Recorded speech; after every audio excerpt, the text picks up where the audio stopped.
Please. Thank you. Good afternoon, everyone, and welcome to the regulatory section of the Planning and Regulatory Services Committee. Audio recording is being used to assist in preparing the formal minutes.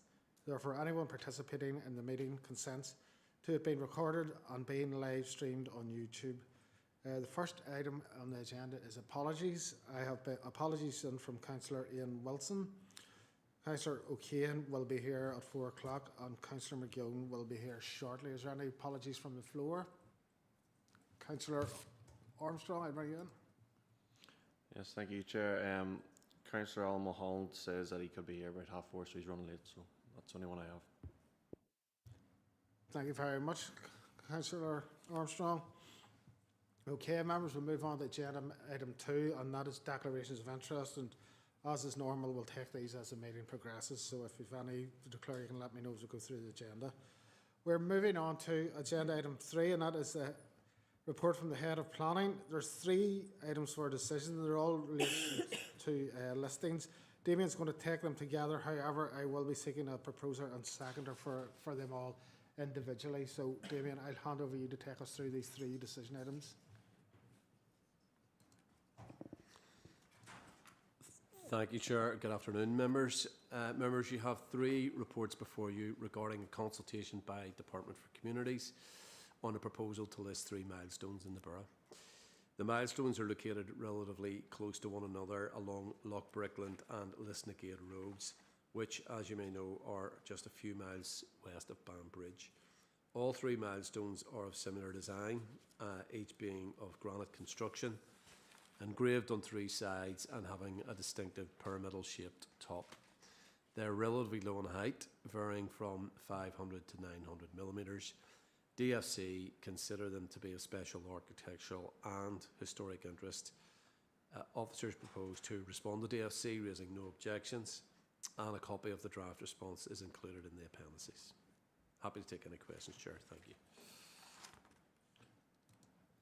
Damien, thank you very much. Members, these are milestones rather than houses. Is there any questions for Damien about these listings? If there's not, we'll move on to decision items. So 3.1, could have a proposer and seconder for 3.1, please? Proposed, Councillor Armstrong. Seconded, Councillor Duffy. Agreed, members? Thank you. We'll move on to 3.2. That's the second milestone. Could have a proposer and seconder? Councillor Armstrong, Councillor Duffy. Thanks very much, gentlemen. And we'll move on to 3.3, which is the other milestone near Loch Brickland Road. Could have a proposer and seconder? Councillor Armstrong, thank you. Councillor Duffy, much appreciated. Are we all agreed, members? Thank you very much. 3.4 is an item for information and it's an update on planning caseloads. So if there's any questions from Damien, we'll take them. But if not, are we happy to note, members? Happy to note? Thank you very much. Damien, thank you for that so far. Members, we're moving on to agenda item 4, and it's the report from the Head of Building Control. There is a few decision items in relating to names, so I'm going to hand over to Tom for 4.1. Tom, I'll bring you in now. Thank you, Chair, and good afternoon, members. Item 4.1 is a request for naming of a housing development consisting of 35 dwellings off the Kiln Lane, Lurgan. The applicant's preferred name for this development is Kilnwood, and the applicant's main reason is that it's a mixture of the road name Kiln Lane and the townland of Silverwood. So the recommendation for members is for approval of Kilnwood as the name for this housing development. Thank you, Chair. I'm happy to take any questions. Tom, thank you very much for that. I'll bring Councillor O'Dowd in first. Thank you, Chair. I'm happy to propose this because it is quite close to Kiln Road and that, so there's no other name really you could give it, so I'm happy enough to propose. Thank you very much, Councillor O'Dowd. We have a proposal for that one. Have a seconder? Councillor Lavery has seconded that. So it's proposed and seconded. Members all agreed? Yep. Thank you. Tom, we're going to move on to 4.2, and this is Maydown Meadows. Thank you again, Chair. Yes, this is a request for a housing development consisting of 8 semi-detached dwellings off the Maydown Road in Armagh, and the applicant's preferred name for the development is Maydown Meadows. And the applicant's main reason for the preferred name is that the site is located in a meadow which fronts onto the Maydown Road. So the recommendation, therefore, is for members to approve Maydown Meadows. I'm happy to take any questions, Chair. Thank you. Tom, thank you very much. If there's any questions for Tom, if not, I'm happy to take a proposer and seconder. Proposed by Councillor Duffy, seconded by Councillor Donnelly. Are we all agreed, members? Yep, thank you very much. We're going to move on to 4.3, and it's a DFA consultation on sustainable drainage systems in new housing developments. So Tom is going to take us through this, members. Thank you, Chair. Members, on the 19th of September, DFI Minister launched a public consultation aimed at seeking views on the development of policy relating to the future regulation and use of sustainable drainage systems, or known as SUDs.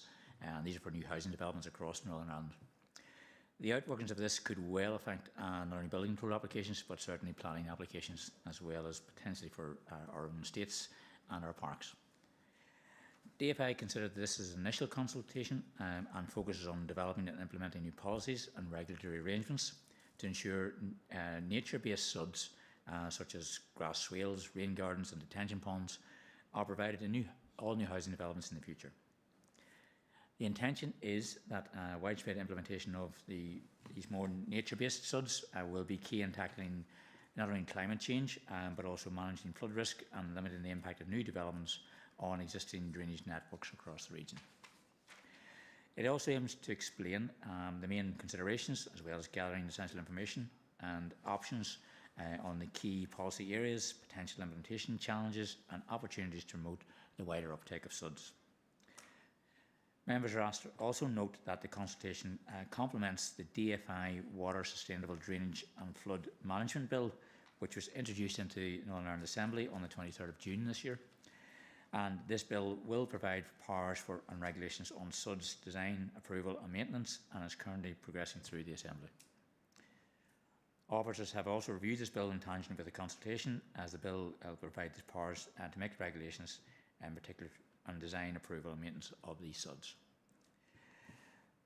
By way of background, in 2016, the Water and Sewage Services Act for Northern Ireland provided NI Water with the powers to refuse storm or surface water connections if alternative means of dealing with these have not been considered. The introduction of this legislation allowed for hard SUDs to be incorporated into public sewage networks, and hard SUDs, as members will know, refers to man-made civil engineering systems such as oversized pipes or cellular tanks and attenuation tanks. While the introduction of hard SUDs has helped control the rate at which the rainwater discharges into rivers and storm sewers from new developments, it does not reduce the overall quantity of water leaving the development. With increasing pressures on the drainage network and the need to improve the quality of our water, DFI believe that a new approach is required to manage surface water more sustainably and in a more natural way.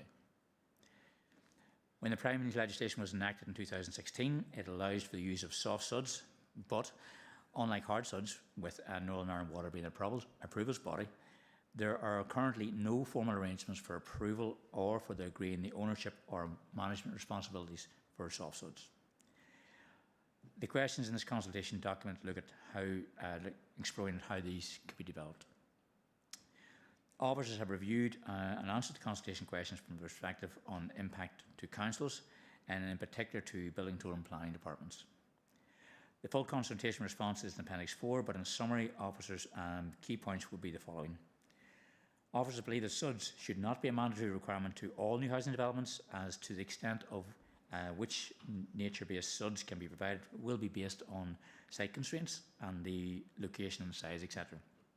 For example, if a housing development is in a brownfield site or in an urban area of restricted size, SUDs or soft SUDs may not be appropriate or even feasible. The SUDs management train approach, as outlined in the consultation document, should be the preferred option, but again, this should be caveated in that it may not suit every eventuality. A new regional guidance is required that clearly outlines the requirements and all the various roles and responsibilities in implementing and maintaining SUDs in new developments. With regard to which organisation should be responsible for approving the design and construction of these natural-based drainage systems, officers would suggest that this should be DFI Rivers along with Northern Ireland Water. as they are currently responsible for assessment of flood risk management and surface water connections systems respectively. Currently, developers must submit an Article 161 agreement to Northern Ireland Water for storm and foul sewage, and this could be an extension to resolve these agreements and work out how they actually are procured on site. Also, Northern Ireland Water is a statutory consultee at planning stage of the process, and this needs to be agreed in that sort of time period. Officers would recommend that DFI Rivers and Northern Ireland Water assume responsibility for the approval and for the future maintenance of natural-based SUDs proposals in Northern Ireland, based on the rationale as set out in the answers to questions 4 and 6 in the consultation response. In particular, members will note that in 2022, DFI established a SUDS task and finish group to consider these particular issues. And the recommendations from that was that DFI and Northern Ireland Water excuse me, were the most appropriate organisations for this role for approvals and maintenance body, not the councils as DFI has suggested on several occasions in previous years. Regarding future maintenance of natural-based SUDs and features, officers believe this should rest with DFI, either directly or via Northern Ireland Water, given the Northern Ireland Water's existing role in managing public drainage systems. So therefore, it makes sense that they should be responsible for public drainage systems of whatever guise. Excuse me.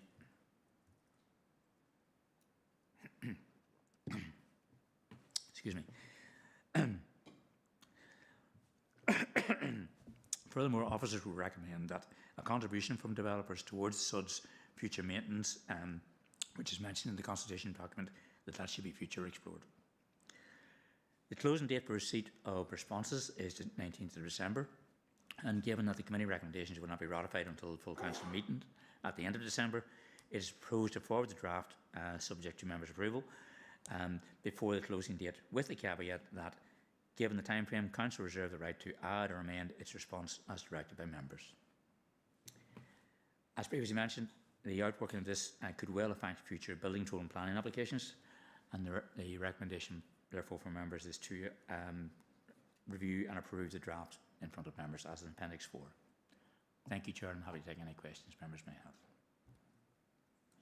Tom, thanks very much for taking us through that report on the proposed response to the council issues. I think it's very important that council is not lumbered with the cost of this, with no remit over water at the minute, and anything that comes our way would not be funded. So it's very important that this is brought back to DFA and NI Water for them to take forward. So I think the response reflects that. There's a few people who've indicated to speak.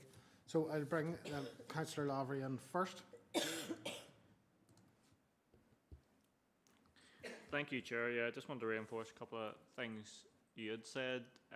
Obviously, Council has no responsibility regarding large-scale drainage in the borough, so it's important that DFI continue to maintain that role. They would have the expertise in this, they would have the knowledge, and if this is implemented on a regional basis in terms of this legislation, it's important that a regional body like DFI is there to make sure standards are built in, maintained and so on, so that the developers know what they're dealing with when this comes down the line. A point as well mentioned by Tom in terms of how this can help in some way help to advance and tackle climate change, as well as the various pollution incidents which occur from the likes of NI Water well into our water courses, which then leads into the situation we've got in Lough Neagh. It's important that when these steps are taken, even if it has to be one development at a time, that does slowly help reduce the problem, albeit it will take a long time for this to become standard practice. And I suppose on that point, just a question for Tom. Obviously, this is going through consultation stage and all at present.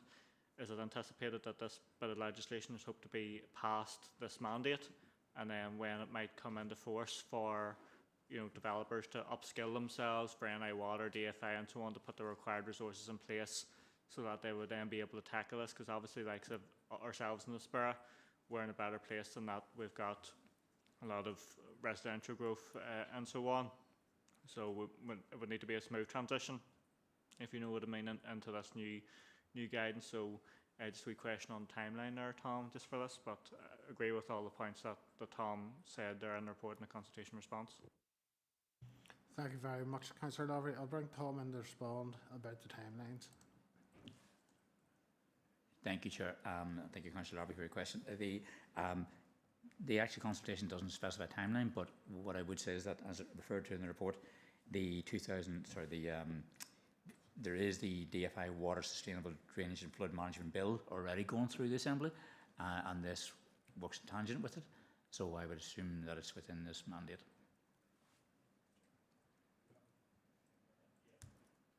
I'll bring Councillor Lowry back in. Thank you, Tom, and just based on that, I'm content to propose this recommendation, Chair, and this consultation response. Okay, thank you very much, Councillor Lowry. Have that proposed. Councillor Duffy, I'll bring you in next. Yes, thank you, Chair, and thank you, Tom. Just on these suds, would there be a possibility that the actual builders could refer these as open space within developments? And then where would the estate management companies, DFA, NA Water all come in about maintaining them?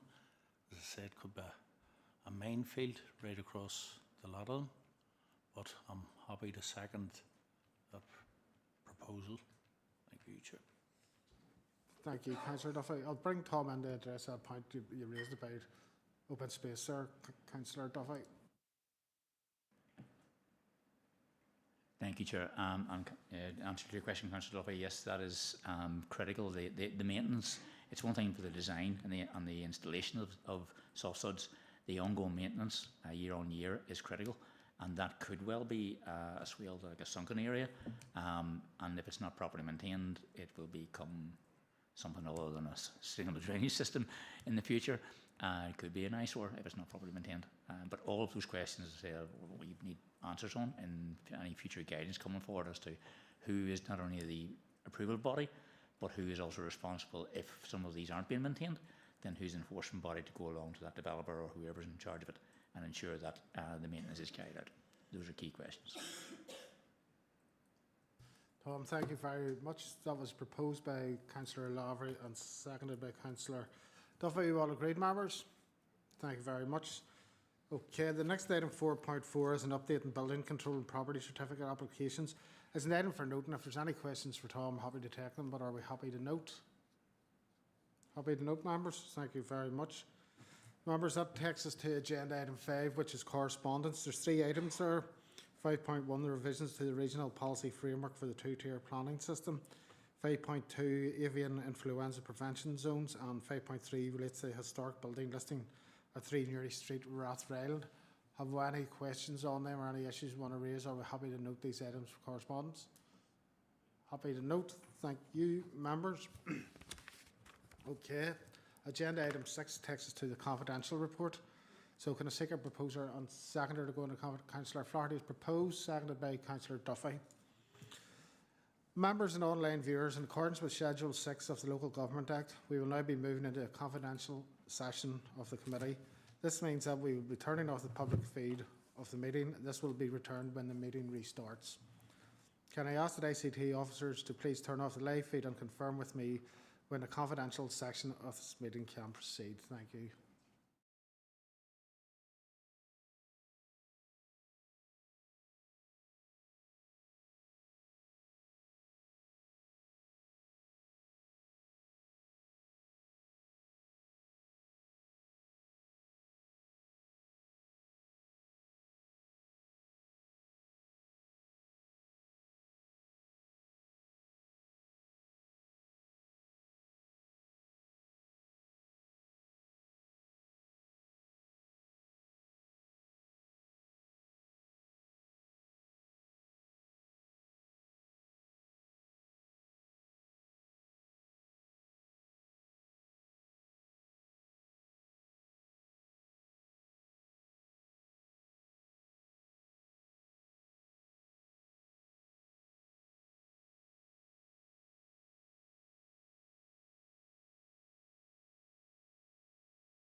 started? Okay, thank you very much. We didn't make any decisions in committee, so we don't need a proposer and seconder. So agenda item 8 is any other relevant business. I haven't been notified of any other relevant business, so therefore there is none. So we're going to take a short recess and we'll consider the planning applications at 4 o'clock, members. Thank you.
Thank you.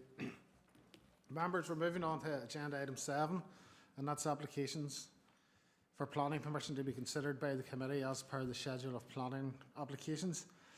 Good afternoon, everyone, and welcome to the planning section of the meeting of the Planning and Regulatory Services Committee. Audio recording is being used to assist in preparing the formal minutes. Therefore, anyone participating in the meeting consents to it being recorded and being live streamed on YouTube. Also, during the course of this section of the meeting, questions may be asked by councillors who are members of the Planning and Regulatory Services Committee, of planning officers, applicants for planning permission, objector, or those speaking on their behalf. In doing so, councillors endeavour to ascertain the information which they feel is necessary to enable them to determine the application. However, members of the public should note that councillors will not reach a conclusion as to whether an application should be approved, refused, or deferred until the debate on the application has concluded. So, members, we've got 5 items for decision tonight. Appendix 1 is application number LA08/2024/0328/0, and it's Brandon McCall. It's up for refusal. Roisin Hamill, Principal Planning Officer, will present report and PowerPoint presentation, and Councillor Flaherty, I'll bring you in now. Thank you, Chair. Just to declare that if I have a family member involved in this case as the agent, therefore I'll be stepping out of the chamber at this point.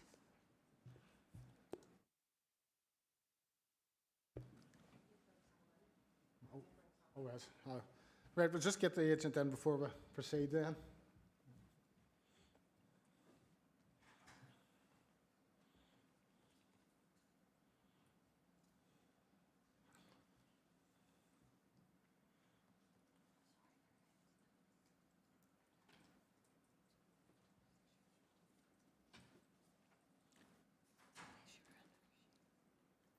I don't know exactly. She's applicant, isn't she?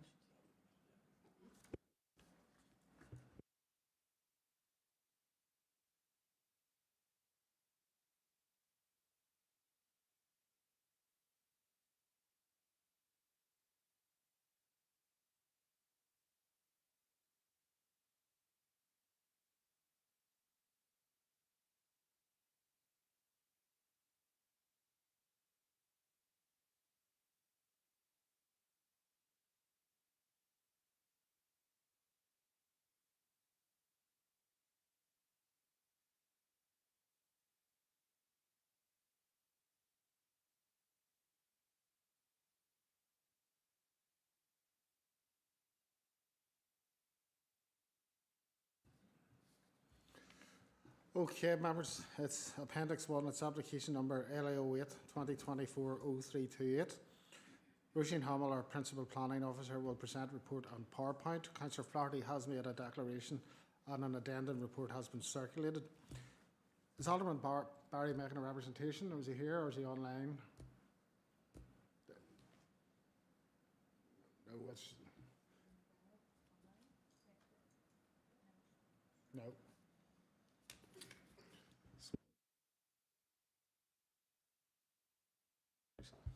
Okay, so members, Sam Nicholson, DA Architects, and Brandon McCall, applicant, to make a representation in support of application, and then they'll have 3 minutes. So I'm going to hand over to Roisin in the first instance to take us through the presentation in PowerPoint.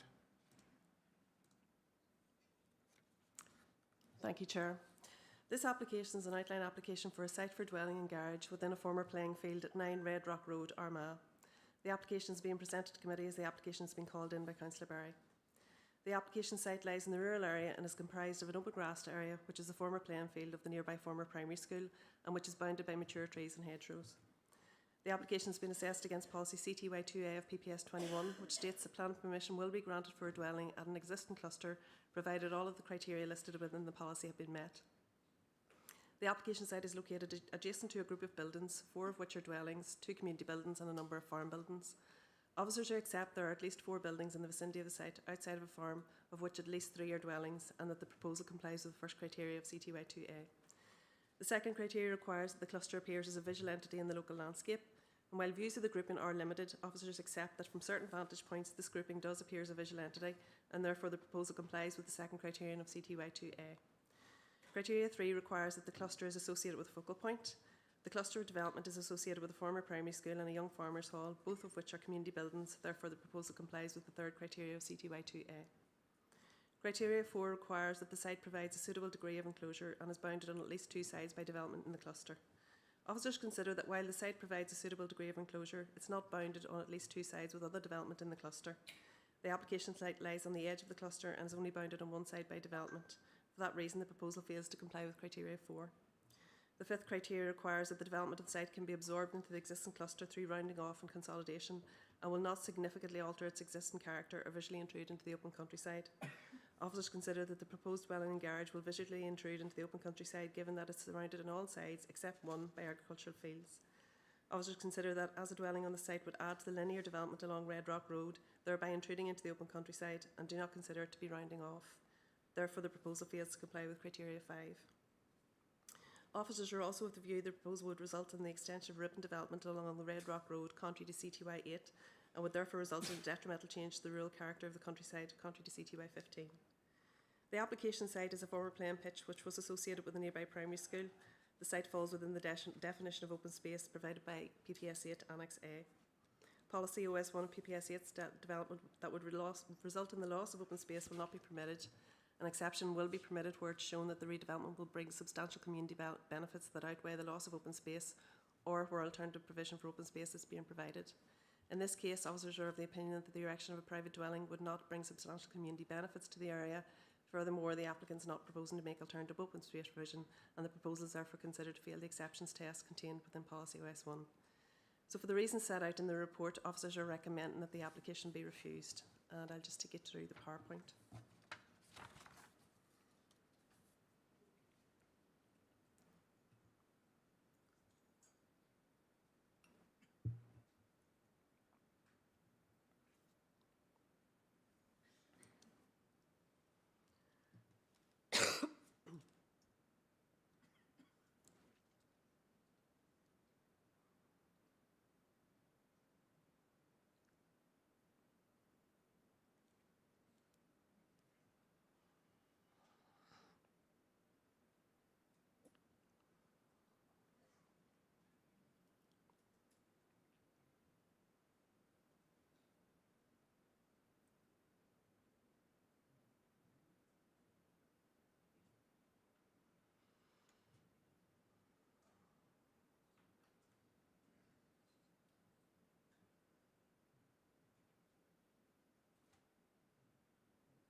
Okay, members.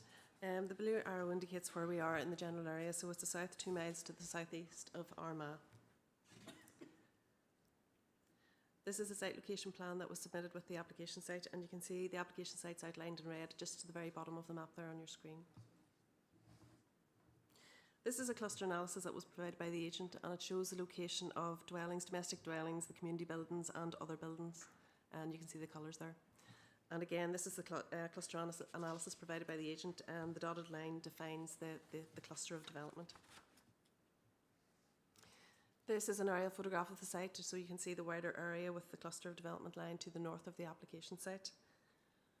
And this is just a closer up aerial view of the application site, just to give you an indication of what the site looks like. So this is a view of the cluster on approach from the north, and it's quite difficult to get some photographs showing the whole cluster, but there are vantage points where you can view these buildings together as a cluster.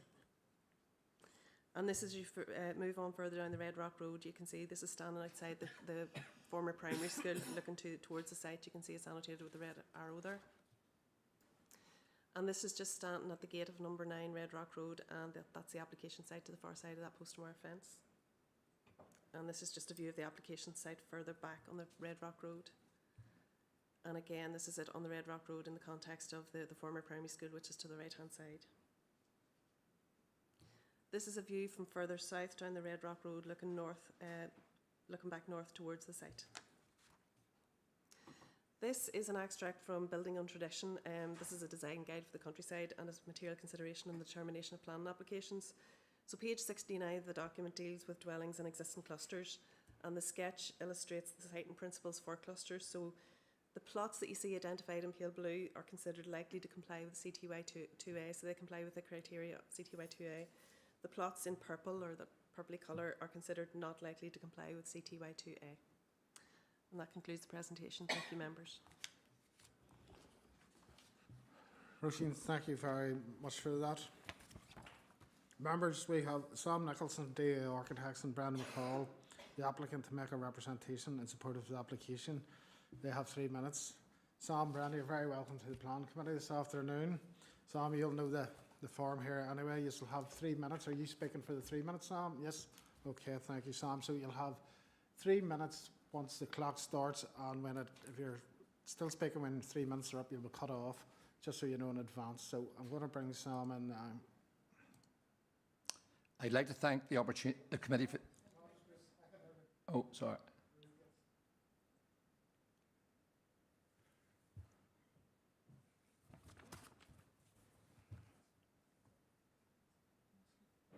Going on, yeah? Okay.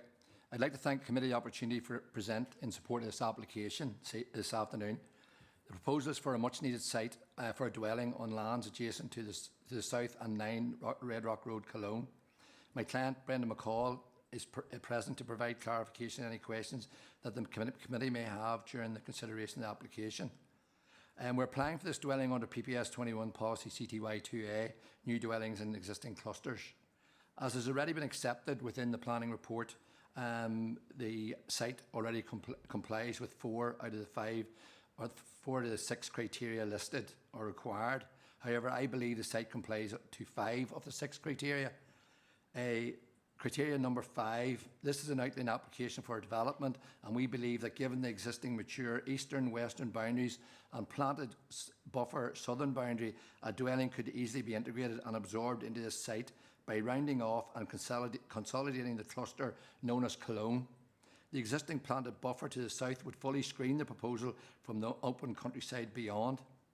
In addition, in approving this site, it would not create any future development opportunities, as the dwellings beyond address the Killeen Road, and therefore there is a linear meadow separating these from the Red Rock Road, thus negating the future development opportunity beyond the site. Therefore, given the factors above, we are of the opinion that we have met criteria E of planning policy CTY 2A. Criteria 4. We are of the opinion that we comply with this criteria in part, as the site does have a suitable degree of enclosure. However, we do accept that it is not bounded on at least 2 sides by development within the cluster. However, I take this opportunity to provide the following appeal precedents extracted from PAC reference 2017/A0108, where the Commissioner used the term failure to conform to every aspect of the policy need not necessarily be fatal, and he was referring to a cluster application in that case. We take a number of points in this appeal precedence. In the first instance, it would be illogical to refuse this planning application solely on the basis that the application site is not immediately bounded on a second side by existing development in the cluster. The application site acts as a bookend or rounding off development, in that development cannot extend further south. A dwelling in this site could visually contained within the existing features, and development would represent consolidation within the existing cluster. The cluster of development at Cologne is typical of its wider rural surroundings and rural Armagh in general. The application site would, in our opinion, not offend criteria 4 or 5. Finally, we note paragraph 6.3 of the SPPS makes no reference to the number of sides upon which an application site is bounded. The test on SPS is visual rather than quantitative. Compliance visual test has been detailed above. Open space. Sam, time's up, unfortunately. Okay. Members, you've heard the report and you've heard from Sam Nicholson, the architect behind this scheme. Have we any questions at this stage in relation to what we've heard? I'll bring Alderman Wilson in first. Yeah, thank you. It's just regarding the house immediately beside the school to the left. It seems relatively new, and I'm just curious as to what policy that one was approved under. I know it could be a more historical one, but from the air and from Google, it looks like a fairly recent construction. I'll ask Roisin that. She may not have the answer, Alderman Wilson, but I'll certainly ask it. Roisin, to bring you in. Thank you, Chair. No apologies, Alderman Wilson. I don't know under what policy it was approved, but I do know there it is. It is there quite a length of time. But I don't know at this point in time what policy it was approved under. Okay, thank you, Roisin. I'll bring you in again, Alderman Wilson. I'm presuming, would it have been the cluster because it's closer to the school? Is that a possibility? Or has it just been a decision maybe made as an interpretation of the policy as it sits at the minute? I just would be curious because, you know, a house right beside that again doesn't seem like the most outlandish proposal in my view. I'll bring you in, Roisin, if you want to address them. Thank you, Chair. I suppose it's difficult to comment on what the thought process was without actually going in and having a wee look at the planning history. If you want, I can maybe try and find it. It might take me a few minutes. Okay, well, we'll move on, Roisin, if you can find it. There will still be questions. We'll keep the meeting flowing anyway.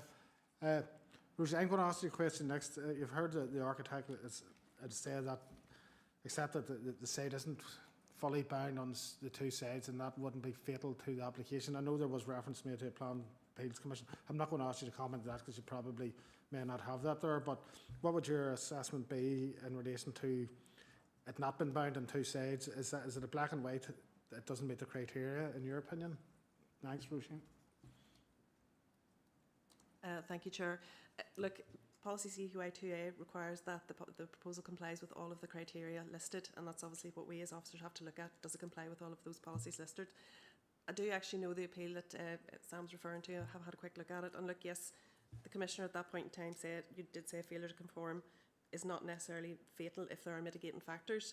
In that case, it was very much a site-specific decision that was made by a single Commissioner, and there was one aspect of one criteria that it didn't comply with. It was at a cluster development, but there wasn't three dwellings, and he felt that given that the character of the area was very much defined by the cluster, and it was there was a difference between the cluster and the surrounding area, that he felt that it wasn't fatal. But like I say, that was one part of one criterion, and it was a very site-specific decision made by a Commissioner at that time. In this case, I appreciate the agent disagrees, but we feel that it doesn't comply with two of the criteria. It's not bounded by development on two sides, and we don't feel it's rounding off. And that's based on what we're looking at in terms of building on tradition and that sketch that was shown, that actually, you are intruding into the countryside because it's on the edge of the cluster, and that, I suppose, is officer's assessment. Roisin, thank you very much for that. I'll bring in Councillor Lavery next. Thank you, Chair, and thank you, Roisin. I suppose Roisin just sort of touched on a point or a question I was going to raise, and this policy is about very much rounding off a cluster, so sort of filling in the gaps, so to speak, within the cluster. Whereas this application, in my concern, we're sort of extending the cluster here, so it's just going to be growing. No, Sam says it's not going to be growing any further than this application, but we don't know that. That can't be taken any kind of guarantee at all. And I'm concerned that we've always followed the policy as set out and as set out by the PSA decisions, that we can't be extending clusters under this policy. It's about filling them in, so I'm concerned that this would set a precedent, and that the sustainable development, the countryside is about the sustainable development. It's not about building a house every hole in the hedge. And if we break these policies, we could be quite substantially detriment to the character of the countryside. So my concern, I suppose, and maybe Roisin touched on it, this application, if approved, will grow the cluster rather than round it out, and that's what my sort of thinking is. I'm very cautious on this one, Chair. Thank you very much. Councillor Loveridge, is there a question of Rushin about the bookend of the cluster?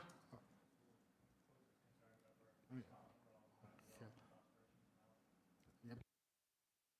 Rushin, could you address them, Councillor Loveridge, please? Thank you. Yes, Chair, thank you. Yes, you're right. Obviously, we're looking at this as being at the end of a cluster. We're looking at this as extending the cluster further into the countryside. If a house were approved here and built here, what would stop another one coming further down and extending further into the countryside? And that's, I suppose, one of the reasons we feel that it doesn't comply with policy, that it is intruding into the countryside and it's not rounding off. Thank you, Rushin. Thank you, Councillor Loveridge. I'll bring in Alderman Kennedy next. Thank you, Chair.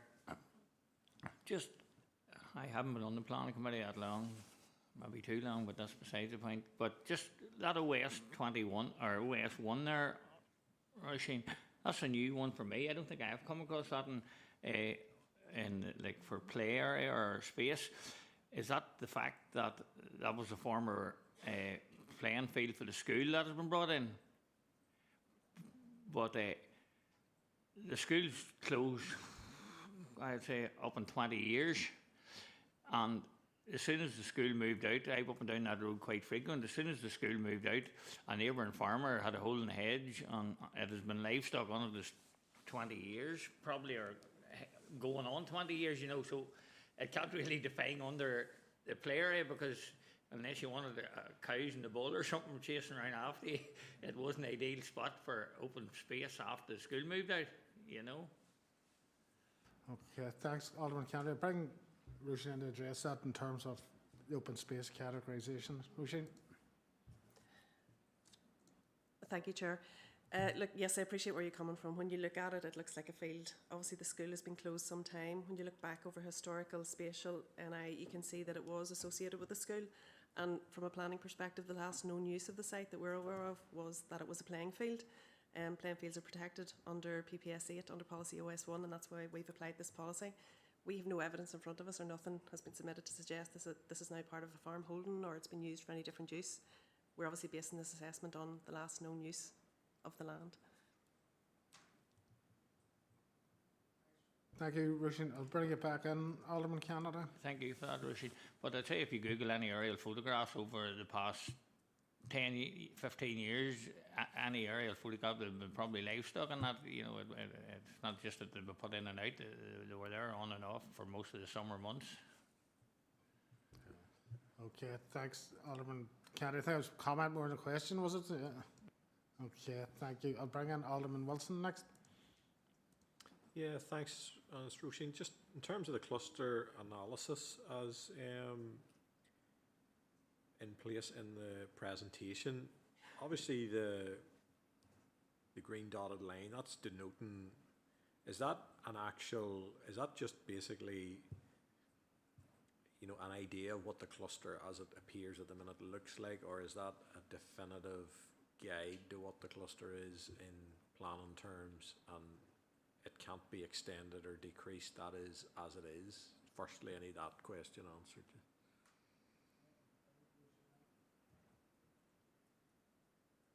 Thank you, Alderman Wilson. This is a sketch. It's an indication of what a cluster might look like. It's a guide. Building a tradition is a guide, and as I say, it's material consideration that we have to take into account. And it includes sketches as to how we would use, how we would use the policy to assess such applications. So this is an example of what a cluster might look like, and where sites within it may be acceptable and sites would not be acceptable. And just in relation to your previous question with regard to number 9, it appears to have been approved before PPS 21. The only history we can find for it is in 2014 for a porch and a rear extension. Thank you very much for that, Roisin. Alderman Wilson, you come back in? Yeah, thank you. I suppose just looking at it, from the perspective of an example of a cluster, it is including obviously the entirety of the playing field as lying within the cluster. So, I mean, what is offensive about, developing the rest of that until that point, if you know what I mean? Just trying to understand what is the preciousness about not doing that whenever it very clearly would. You look at the other boundaries, they all have development right up pretty much to that dashed line, and I'm just curious as to why that couldn't be the case. I mean, if there was a house position in that and you took the same photo and put the line around it, wouldn't look any different from the rest of the perimeter. Okay, thank you, Alderman Wilson. Wishing to bring you in. Sorry, I think I maybe misunderstood you. The sketch that I was referring to was the one from Building on Tradition at the end of the PowerPoint. I think maybe you're referring to the cluster analysis that was submitted, which was a cluster analysis submitted by the agent to sort of demonstrate where he believes the cluster to be. And we don't disagree that there is a cluster of development here. The dotted line goes around the site because he feels that it should form part of the cluster. Obviously, we've assessed it against CTY2A. We don't feel it forms part of the cluster. It's an open field at the minute. It's open space. It's surrounded by agricultural fields on 3 sides, and to add to it would extend to the countryside in our view. Okay, thank you, Roisin. Alderman Kennedy, I'll bring you back in. Thank you, Chair. All you say deal with the application in front of you, but I just tweaking it slightly. The old school is Land Education Authority, obviously. I don't know why they haven't relinquished it or so on and so forth, but if a favourable application come in for a housing development within that area, would that be possible? It's a hypothetical question, Roisin, and you maybe have to give a very hypothetical answer to it, so I don't know if you can or not, but I'll ask you anyway.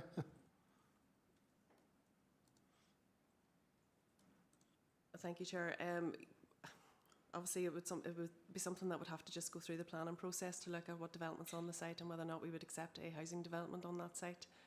Conscious that this is still countryside, you know, it's not a settlement limit. Yes, there may be buildings on the site that we could possibly replace with other buildings, but it would, you know, it would just be something we'd have to look at through the planning process.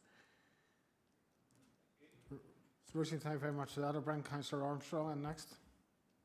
Yes, thank you, Chair. And Roisin, just trying to pick up on Alderman Wilson's point. I think if that is sort of de facto playing field as part of the school, would that not still fall within that same development as a cluster? No. I'll bring Roisin in to answer that. In our view, it's open space because it's defined by Annex A of PPS 8, but it's open space in the countryside, so it is still countryside. So there's no development on the site. It's open. It's open space. So that's how we've considered it.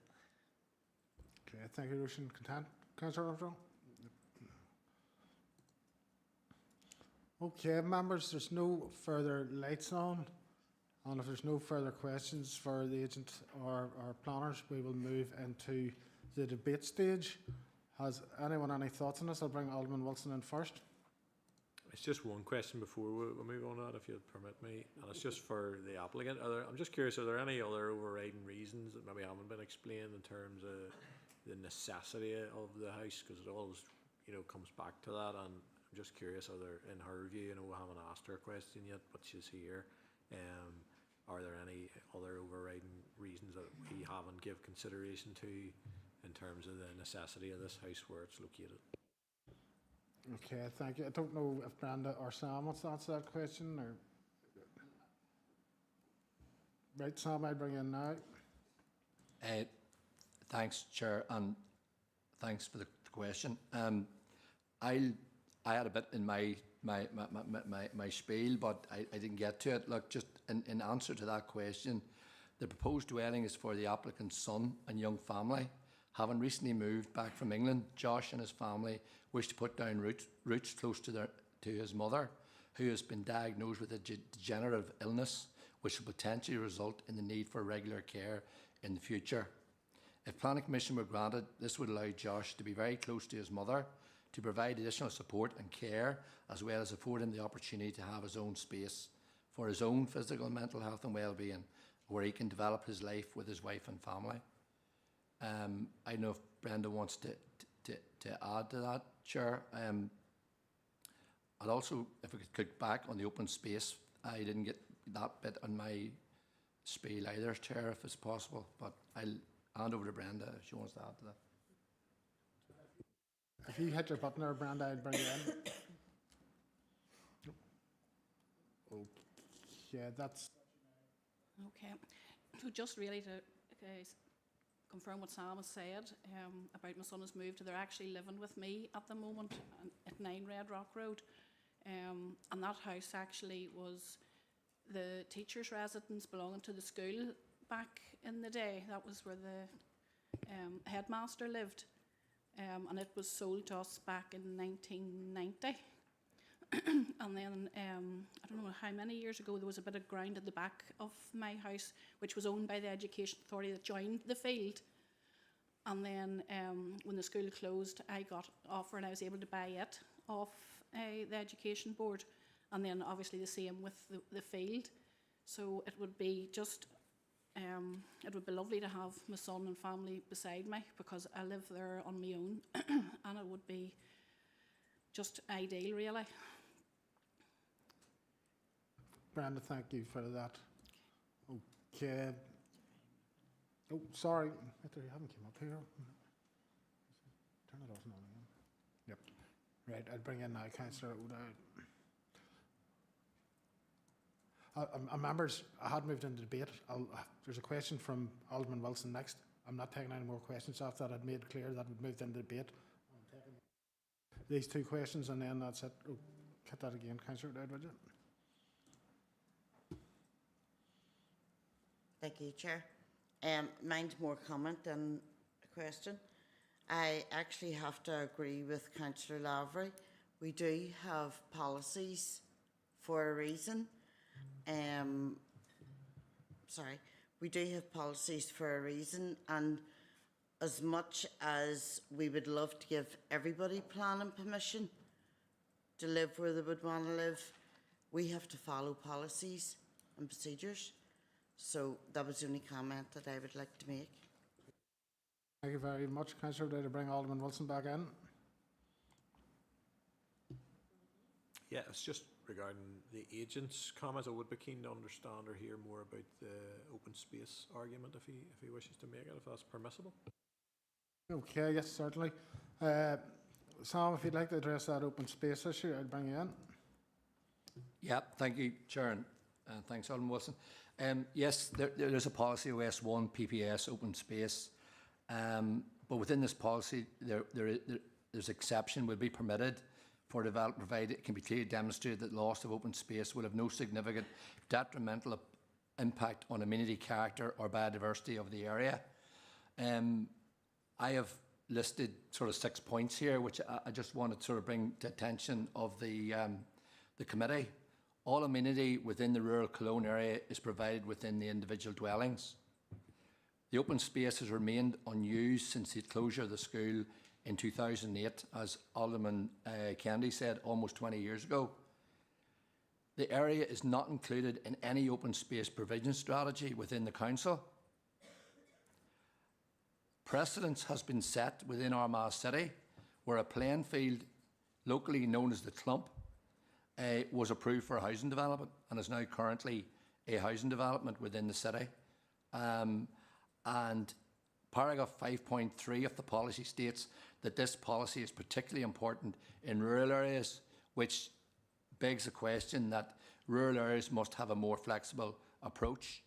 And also, I just want to let members know there's been no objections within the local community or the consultees in regards to this application or the loss of open space. That was my 6 points in regard to the open space, Chair. Thank you.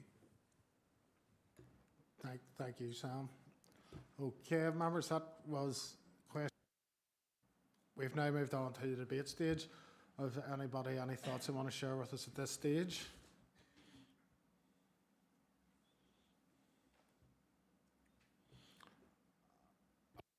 Alderman Candy, I'll bring you in first. Thank you, Chair. It's quite a congested area. You see by the aerial view there, the first one, it sort of prohibits the buildings to the left of it. It should sort of concentrate on the farm across the road, and then the school and the couple or three houses down towards the Young Farmers Hall. But there's a fair wee area of houses sort of slightly to the left. There is a wee meadow, as the agent said, in between it, and then there's, I think, there could be maybe three houses sort of into the left of it. So if you had a whole aerial view of that, it's a bit like our collisions one. You look, there's quite a clump all in around that. You know, it's more congested than the aerial photograph suggests there. Thank you, Alderman Kennedy. I'll bring in Councillor Lavery next. Thank you, Chair. I suppose I have some sympathy with the applicant on this one. Obviously, they're residing there, number 9 Rock Road, and they're wanting to expand the situation for future generations. However, we are constrained by the policy that's before us, and it's clear to me upon first reading this and looking at the images and later hearing from Machine that this would be a clear extension of the cluster site rather than rounding off, and that's outside of policies that's placed on us regarding sustainable development. And not really that the detriment that would have to the rural environment if we were to step away from that policy. So ultimately, Chair, I believe that the recommendation before us is the correct one, and one I'll be willing to propose when it comes to the decision phase. Thank you. Thank you very much, Councillor Lavery. Okay, Alderman, what's will bring in next? Yeah, thank you. And I mean, I see the policy arguments, but also see a role here as well, and it is ultimately an interpretation of that. And when you do zoom out and you see the development on Colleen Road as well, which is fairly significant, and the fact that there is ultimately a limit to what can be developed on that Red Rock Road going up to the Colleen Road junction, I certainly don't feel that the further development of what is the former school's playing field with another dwelling is offensive in any shape or form or detrimental to the policy. And I feel really strongly about that, and I don't see it as a major disaster in terms of, you know, I see it very much reading with a cluster, and that's my interpretation of it, and that's, you know, what I would be working towards. Thank you very much. Alderman Wilson, there's no other members have indicated to speak, so therefore I'm going to move into decision phase. So if anybody has any proposals they wish to put forward now. Alderman Kennedy, you got in first. Thank you, Chair. I think a site visit wouldn't be out of the way. These are all looking wee runs out here and there, so a site visit to leave you more familiar with it. Like you've seen yourself when we went to that collisions one, it totally changed the perspective when we're on site and seeing the layout of it and all, and it actually come down to it was just the chair's vote on it after we seen that site visit. Yet at the meeting that time, like everybody was really nearly against it as well due to policy and so on and so forth. And we went out, myself and the chair, we actually voted when we come back. It was a split vote, so I think a site visit would be beneficial for those just to see how congested it is in around it. You know, at one more house, it wouldn't make a big issue, I think. But thank you for that proposal. Councillor Kennedy, there's a few more speakers, so we'll bring in Councillor Lavery next. Thank you, Chair. I suppose similar to my comments in the debate section, I believe the recommendation before us is the correct one, and that if we allow this application to proceed, it's the extension of a cluster rather than rounding out of a cluster.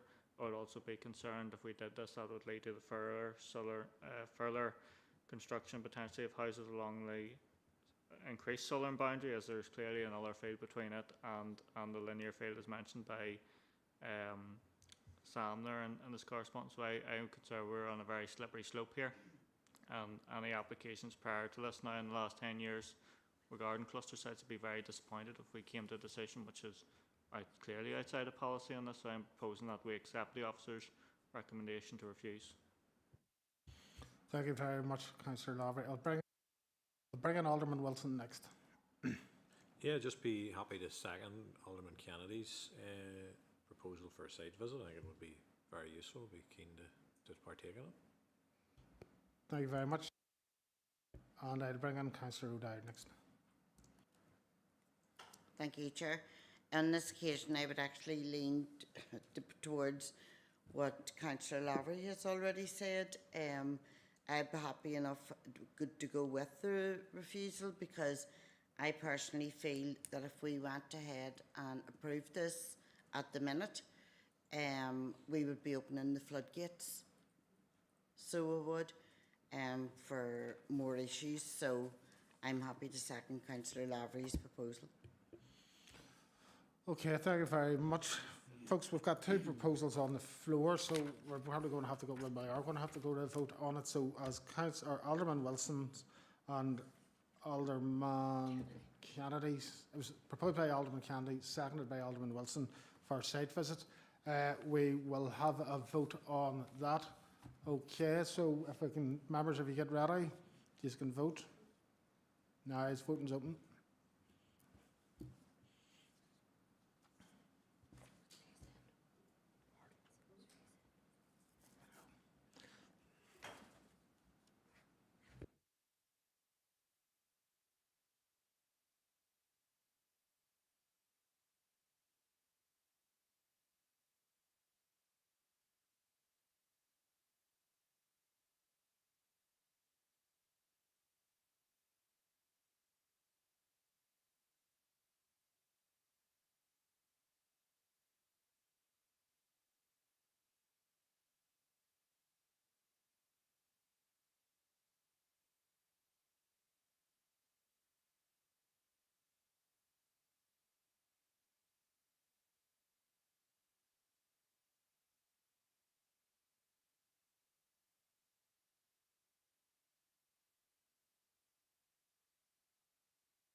Members, we voted on that. We voted 7 in favour, no, 3 and 2 abstained.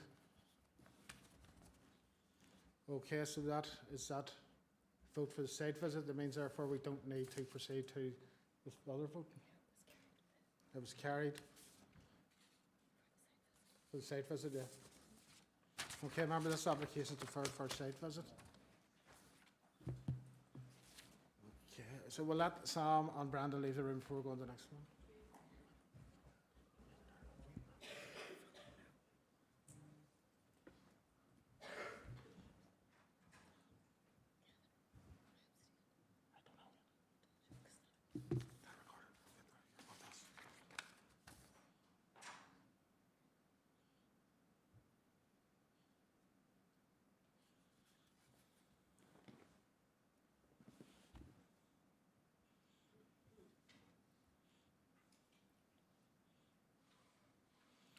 Right, is everybody out?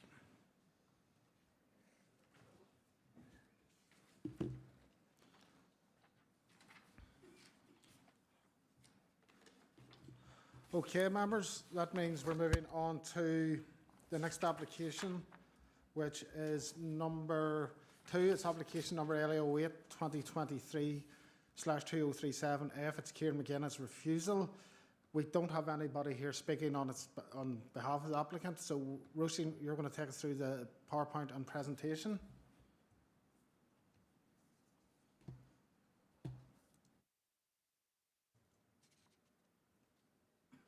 Thank you, Chair. This application is a full application for 1.5-storey dwelling and garage at Monaghan Road in Armagh. The application is being presented to committee as being called in by Councillor O'Hanlon.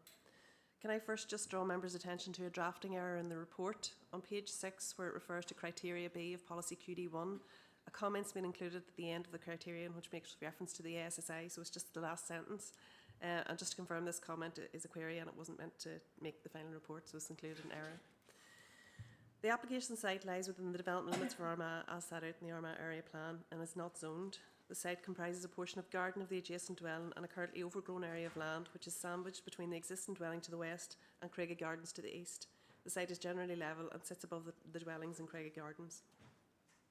Policy QD1 of PPS 7 requires new residential development to demonstrate the proposal will create a quality and sustainable environment. Roisin, I'm going to have to stop you. We're having a Councillor Flaherty back in, have we?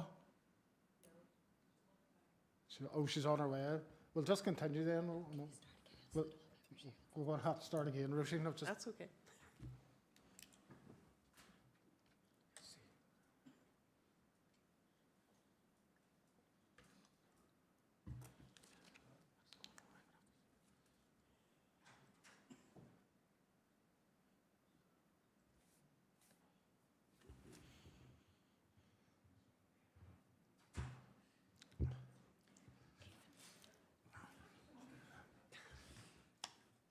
Sorry, Councillor Flaherty, I should have got you back in after that. It's my fault for forgetting about you. I didn't do it intentionally.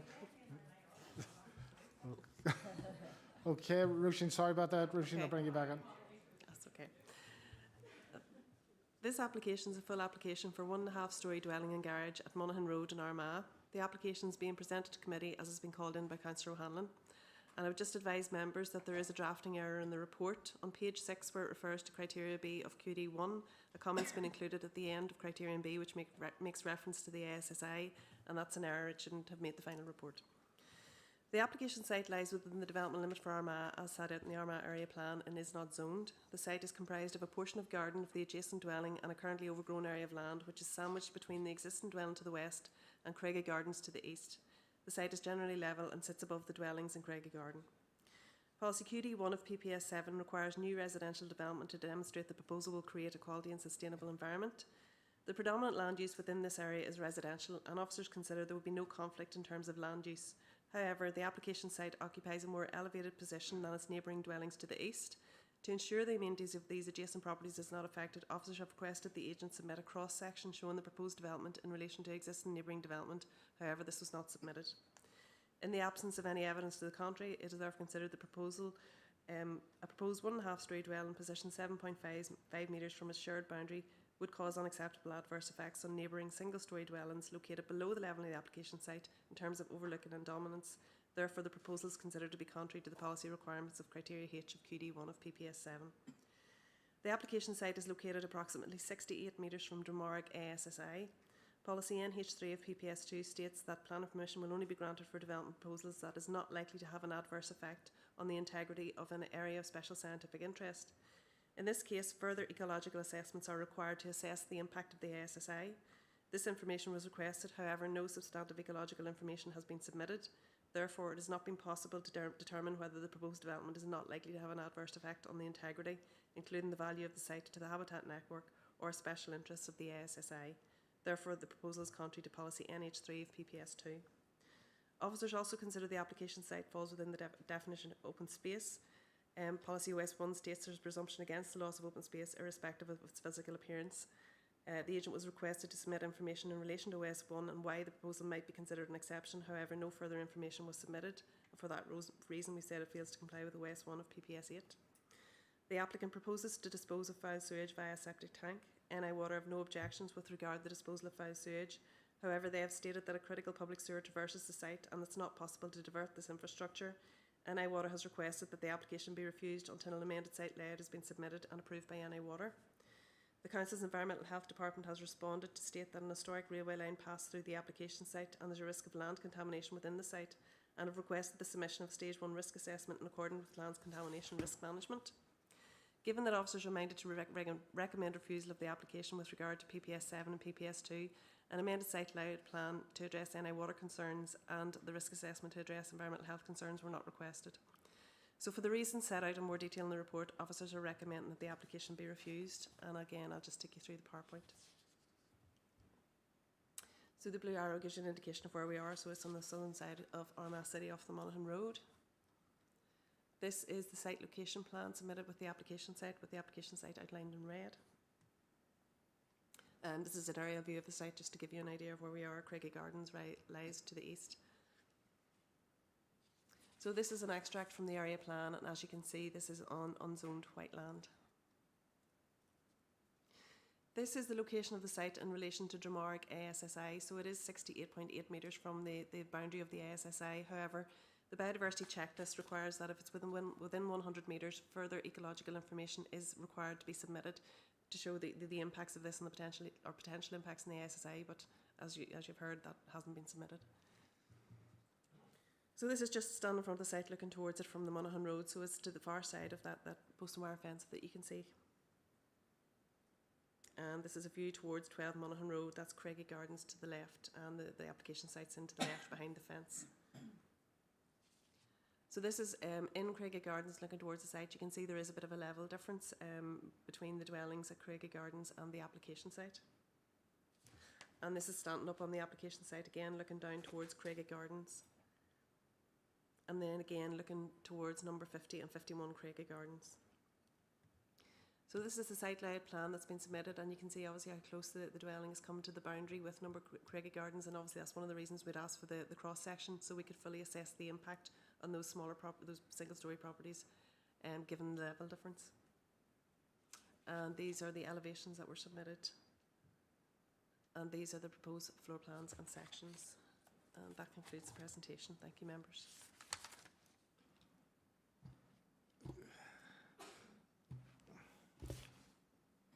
Roisin, thank you very much for that. Members, we'll just move to question stage here. Roisin, I'll start the ball rolling.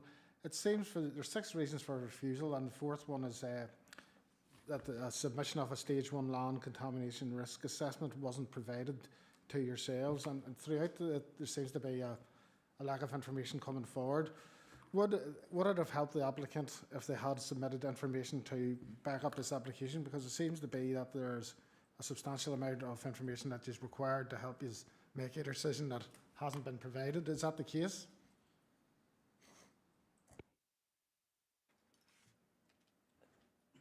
Thank you, Chair. Yes, that is the case. Obviously, we have an application here. It's for a site. It's within the settlement limit in Armagh in an area that's predominantly residential, so there is potential for residential development. However, in order for us to fully assess the application, there were reports and additional information that was needed, and that has been requested but has never been forthcoming, such as the cross-section, the ecological information, even the map for NI Water to show where the NI Water infrastructure is and to show that a house could be accommodated without moving the NI Water infrastructure, and the risk assessment, as you rightly say. Roisin, thank you very much. I'll bring Councillor Armstrong in next.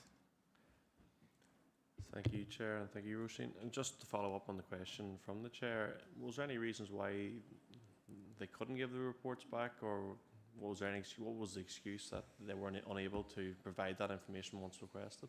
Thank you. Roisin, I'll bring in now to answer that.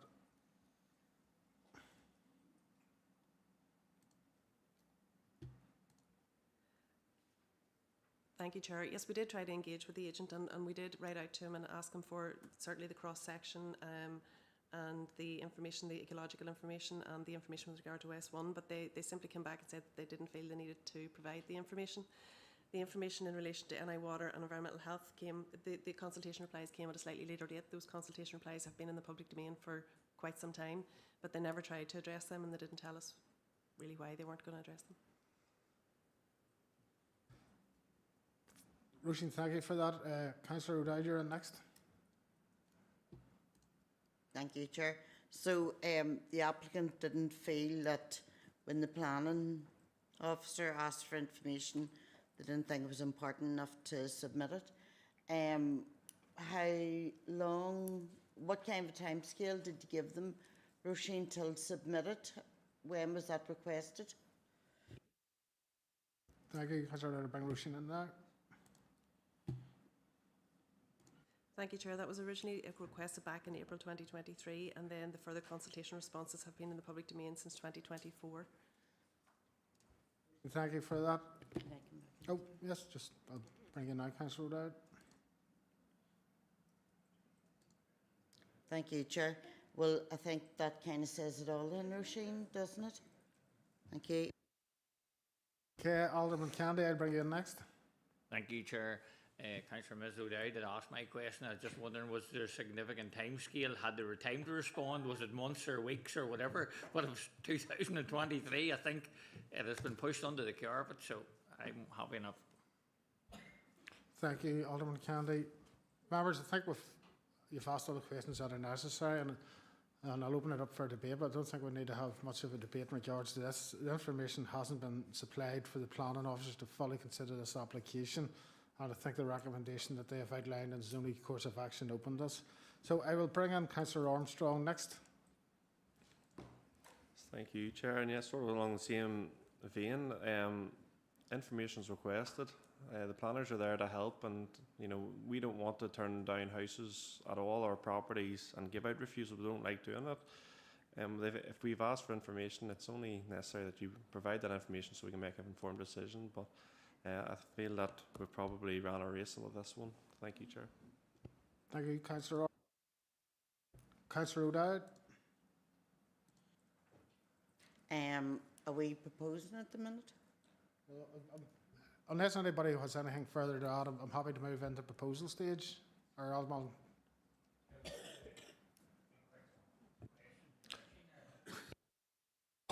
Canada added this one last time this evening. Do you see, the next time I've moved into debate stage and somebody asks for a question, I will politely ignore them. So that's the final warning. So I'll let you away with this time. My patience has been tested, members, but I'll bring in Alderman Kennedy. Go ahead. We're lucky it's the Christmas season. Just that EHD report, Roisin, would you have got a copy of that from the EHD, or would it just been the agent got a copy of that? Roisin, to bring you in. That consultation response will have come to us from Environmental Health Department, but it will have been made public on the planning portal. So the agent who obviously will be notified anytime something happens in the planning portal will have been aware that there is a consultation response received requesting that information. Thank you very much, Roisin. I'll bring in Councillor Duffy next. We on the debate? Just checking. No, just agree with all was said. Information should have been supplied, but a bit worried what was permission granted in the past when this was a railway line. Way back in the day, was the land not contaminated back in them days, or is it just contaminated from they took it away? You know, they could grant permission way back in 84, 81 and 79. You know, I know they probably didn't supply the same sort of information, but what they were thinking back then to what we are thinking now, totally different. Yeah, I hope so, that the planning laws have changed since then, so hopefully that is correct. But members, we've heard your thoughts on it. Can I have a proposer and the seconder in relation to this application? Councillor O'Dowd.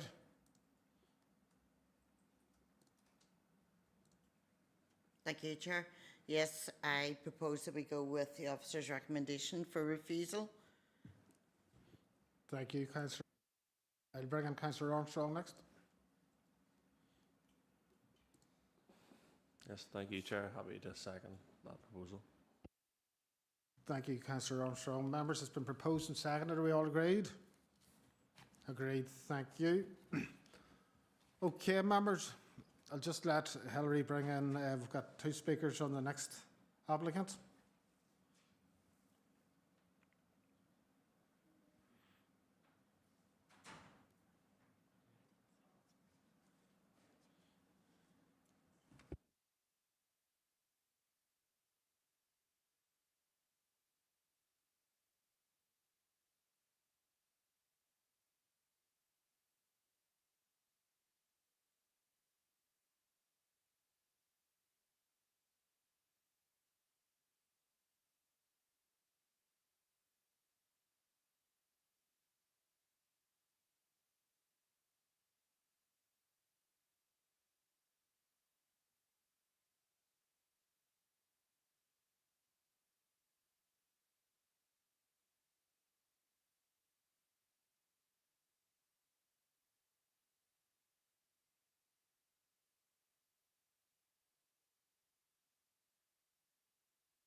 Okay, members, we're moving on to Appendix 3, which is application number LA 08 2024 0142F. It's from Roxborough Plant and Construction Limited. It is an approval recommendation. Kyle Elder, Senior Planning Officer, will present report and PowerPoint presentation. We also have along John Kern, who is applicant, and Jamie Gibson, who is the architect. You're very welcome, gentlemen. You will be speaking on this application, yes? Okay, so we'll have 3 minutes after Kyle has finished his presentation. So, Kyle, I'll hand over to you now to take us through that. This plan application seeks full plan permission for the erection of 115 dwellings, 62 garages and the provision of public open space, a children's playground and other associated site and access works at Tully Galley Road in Craigavon. The application is before you this evening as it's a major plan application. Officers have taken it, members have read the report in full, and as such this is a synopsis only.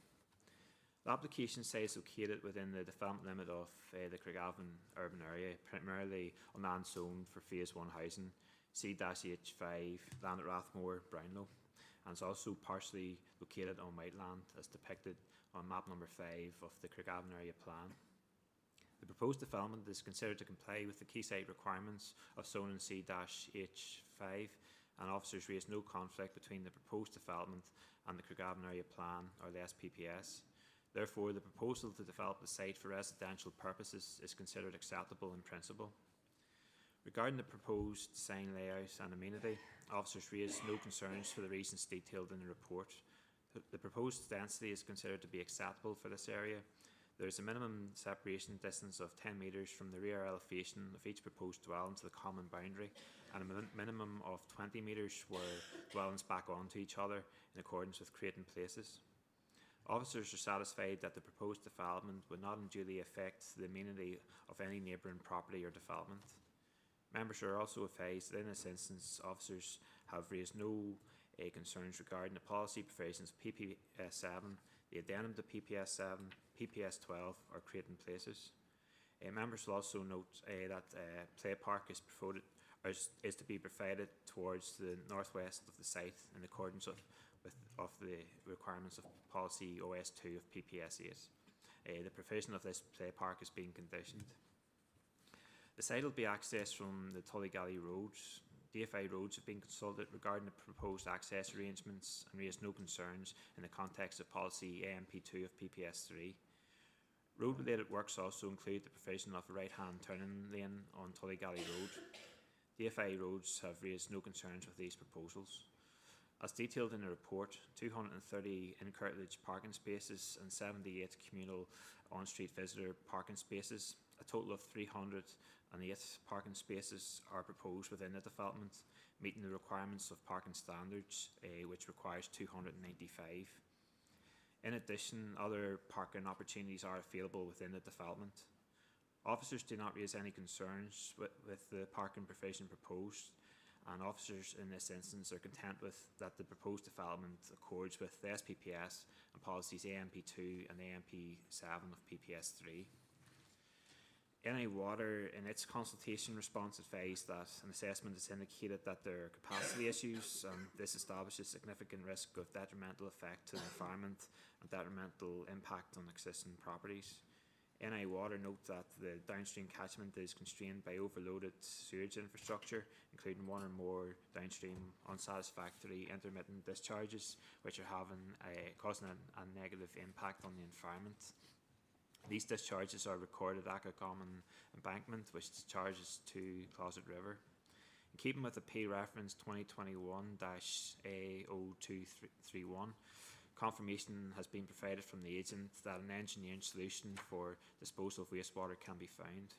Accordingly, in line with this appeal decision, officers have recommended the inclusion of a negative planning condition prohibiting the commencement of any development until a wastewater impact assessment confirms that a sewage connection can be made or that alternative provision for the disposal of sewage is made, and this is submitted to and agreed in writing by the Planning Authority.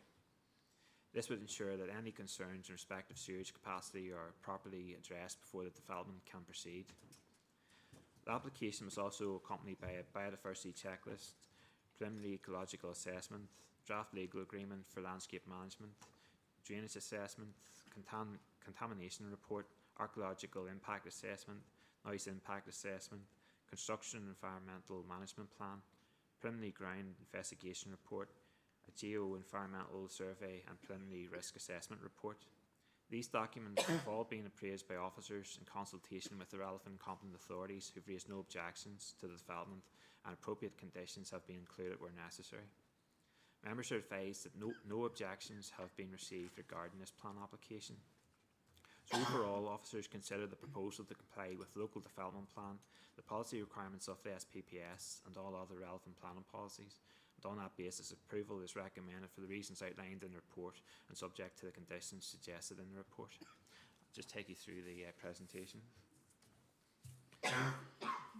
So the site is located in the Craigavon urban area off the Tullygally Road. This is the site location plan with the site outline red, and like I say, access will be from the Tullygally Road. This is an aerial image of the site. So you can see it's a brownfield site. Formerly had a house in development which has been demolished, and it's largely scrubland at present. And you'll just note that Rathview Hall is just to the south east of the site, which the committee previously approved and is under construction. In terms of the area plan, the site's predominantly within zoned housing land. A small section is white land. But if this development was approved, that would complete this effectively approvals on the zoned housing land. This is the site layout plan. So, as I say, there's only one access point, and that's from the Tullygally Road. And you'll note then that the open space is predominantly to the north of the site. Next slide then just shows the landscaping plan. So you can see that there is a planting proposed throughout the development and supplementary planting, particularly to the north of the site, in close proximity to the Tullygally shopping complex and youth centre. It's just the PSD drawn, and you'll just note also there are pedestrian linkages there to the cycle paths to the northeast and the footpaths, so it is quite a well connected development. Rather than just, there's quite a lot of different house types within the development, so we thought it'd be more beneficial just to show some contextual street elevations. So you'll just will note from the report that it is a sloping site, so you'll see that in the elevations. Next slide. And next slide. Okay, and this is the plans for the play park and the equipment. So it's 8 items proposed within the play park. This is the first photograph then. So this is taken from the Tullygally Road, and it shows roughly where the access into the site will be. This is from the southern corner of the site, so you can see Rathview Hall to the right hand side, and you can see that the site rises along the eastern boundary to the centre of the eastern boundary. So this is taken from probably the highest elevation in the site, facing southwest towards Brownlow College, and then facing northwest back towards the shopping complex. And then this is a few towards the northeast. Next slide then is just from the westernmost boundary, facing towards the site frontage, and facing southwest. So you can see the rising land there towards the easternmost boundary.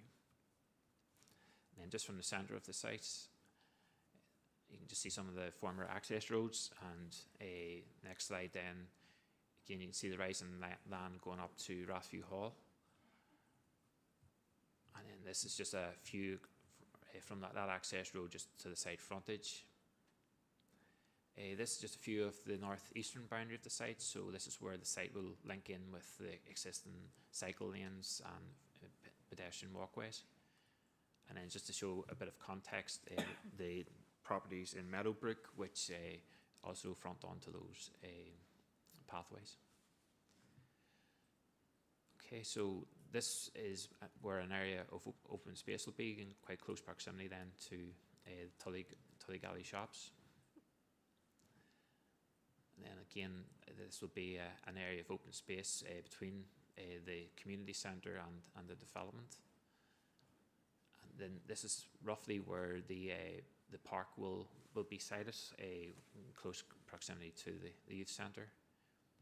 And just another view just from the Alderfield Flats side of it, just looking up towards where the open space and play park would be. And then the final photograph then is just a contextual photograph just to show further the adjacent lands that are under construction there at Rathview Hall. Thank you. Okay, thanks very much for your presentation. Members, we have John Kern, who's applicant, and Jamie Gibson, the architect, here with us as well. I think one of you is speaking. Who is it, gentlemen? Okay, that's John, yep. No. Jamie. Okay, Jimmy, you'll have 3 minutes, and once the clock stops, I will cut you off, and that's the protocol, so don't take it personally, please. If you indicate there, I'll bring in to speak now. If you hit the button. Okay, so once you start speaking, let Ruth get the clock. There's a clock up there now, so I'll bring it in now. Thank you, Chair. I was the architect in this scheme, and we're just here to answer any questions that you might have. We also have the planning consultant over there for any questions, should you wish to avail of it. Thank you. Okay, thank you very much. Short and sweet. Okay, members, so we've heard from everybody, and so if we're open for members' questions now then. Alderman Candy, I will bring you in first. Thank you, Chair. Just regarding, is there any of these houses social housing? And another wee thing there, I see NI Water on the 19th of the 11th had recommended refusal. Is there any issues regarding that being addressed? Thank you very much. Alderman Kennedy, I'll ask the applicants first about the social housing and the water issue, and maybe if Roisin wants to come in that. So as you can answer, yeah. So I'll bring you in right now, John. So okay. We had been in contact with the social housing, and there's no requirement for social housing in the area. So we have been in contact with a couple of the housing associations. As for NI Water, our drainage engineer, Kenny Elliott, has been ongoing liaisons with NI Water to bring the scheme till he has to do what do they call it? A drainage. They've agreed the drainage assessment and all that there, but that's ongoing at the minute with it. So, you know, so therefore, we have an email on file today. You know, just that where it sits at this moment in time. But there's ongoing discussions with NI Water. Yeah, thank you very much. Kyle, were you looking to come in as well? I'll bring Kyle in before I bring Councillor O'Dowd in. Yeah, it's just maybe to clarify that in terms of the key site requirements, there was no key site requirement on this site for the provision of social housing. So ultimately then that would be a matter for the developer to decide. But as planning, we couldn't insist upon it. In terms of the NI Water, yeah, we're aware obviously, as was detailed in the report, of their negative response, and we followed through the procedure that the PSC have outlined. So that negative condition, which is condition number 2, that'll prevent them from carrying out any works until we're fully satisfied that the sewers can be properly handled. So, you know, that protects the environment and protects our position as well. Thank you very much, Kyle, for that. You're right. That's your question. You happy enough, Alderman Candy? Yes? Or you looking? I mind the things here. Councillor Hahey, and he was going bananas. He says there was a lack of social housing in the Lurgan area, and just such a large development of 100+ houses. I was just curious, you know. I know, and unfortunately, this is not the place to debate the need for social housing. With this application, we talk all night about social housing, so we could, Alderman Kennedy, and the dire need for more of it. I'll bring Councillor O'Dowd in at this stage. Thank you, Chair, but unfortunately I am going to ask a question in relation to it. I actually sit on the Housing Council representing this council, and I can't understand how the housing associations not have told you that there's no requirement for social housing. That's just my own views, and I will chase that up myself next Thursday at the meeting. The condition number 25, the landscape management and maintenance, how long do you keep that in place for? Because I do know other areas that they've been left high and dry. Okay, thank you, Councillor O'Dowd. If you want to address that about the landscape management, if that's possible, that'd be great. I indicate the speaker, I bring you in. We set up a management company that each person that purchases the house becomes a shareholder, And as the site progresses, we transfer the open space across into the management company, and on completion, we transfer the total lands, the open space lands, across to the management company. So therefore, and the shareholders, each householder will be a shareholder, and they have the rights to appoint either an agent or a management company to look after it. They'll have full control over the open space themselves. In the interim period, we generally have looked after, in any schemes we've done, we've generally looked after the open space. The transition is always the biggest issue in any development, but so far so good. You know, whenever it comes to the end, all the open space is transferred across. Other companies have used the likes of Brackenwood, which have worked very well. And in one of our other schemes, we've actually offered to the shareholders that Brackenwood would take on over the scheme if they didn't wish to. The shareholders didn't wish to be able to manage it themselves. The scheme that we done in Riverglade there, the shareholders actually decided to run it themselves. It run with success, some success, and some problems. So, but there is this option that, you know, we set up the management company ourselves with, and that whenever the person purchases a house, they each individually get one share, and then a certain structure that whenever the development is completed, that all is transferred across into that, and they appoint their own directors, and we resign obviously as directors. Sorry. Sorry, go ahead. I thought you'd finished there now. No, there was another question. Sorry. Oh no, I'm going. There was another. More comment, yes. Councillor, I'll bring you back in because you had a follow-up question, I think. Yes, please. So, Brackenwood, I'm just working this out myself. So, whenever the transfer over to, say, Brackenwood, is that dues complete with it? So you can actually set up your development at the start with Brackenwood as the agent for managing the scheme. We do this currently in-house ourselves. We found there's more flexibility within it. Because what we found is that Brackenwood was actually invoicing each person each year. So if this development, say for example, took 5 years, they were invoicing and they were bringing in a pot of money. And there was a resentment to pay whenever there was no open space actually had even transferred.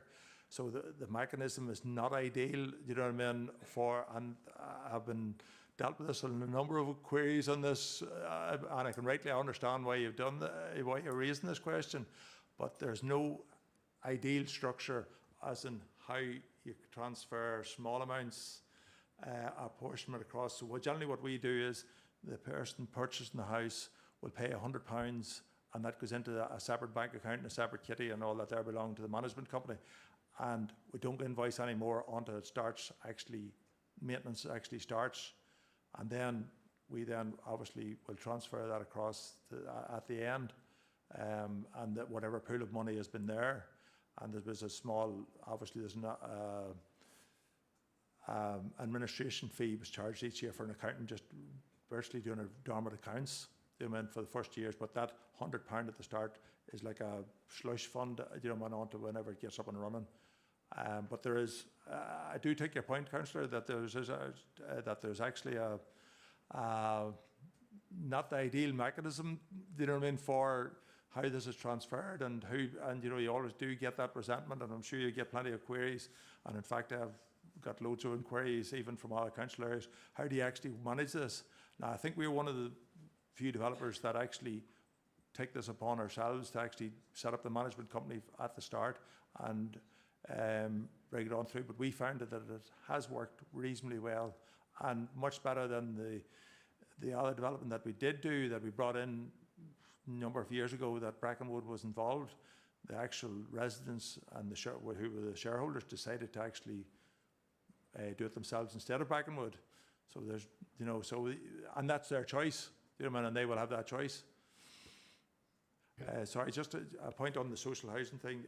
I think there's actually on this particular site, was formerly a social housing site, and I think there's actually formerly an NIHE house site, and there's a resentment actually on this here that it's not suitable. Because it was previously a social housing site, that it was sold off to the private sector, and now to go back to the public sector doesn't just fit as well in with the agenda. And I think there's a resentment. We did offer it, and it was tell the housing associations, and there was a definite no because it was previously a social housing site. Yeah, thanks very much for that. Judy, Councillor Judy Flaherty, you want to bring you in next? Thank you, Chair, and thank you for answering. I'm here.